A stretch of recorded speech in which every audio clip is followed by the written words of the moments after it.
మరియు మీ వద్దనున్న వాటిని, తౌరాత్ ఇంజీల్లను ధృవీకరిస్తూ నేను అవతరింపజేసిన దానిని, ఈ దివ్య ఖురానును విశ్వసించండి.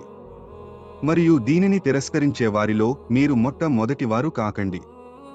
మరియు అల్ప లాభాలకు నా సూచన, ఆయాత్ లను అమ్మకండి. కేవలం నాయందే భయభక్తులు కలిగి ఉండండి.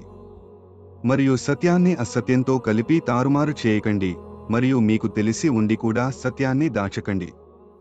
మరియు నమాజ్ను స్థాపించండి మరియు విధిదానం, జకాత్ ఇవ్వండి మరియు నా సాన్నిధ్యంలో వినమ్రులై వంగే, రుకూ చేసే వారితో పాటు మీరు వినమ్రులై వంగండి, రుకూ చేయండి.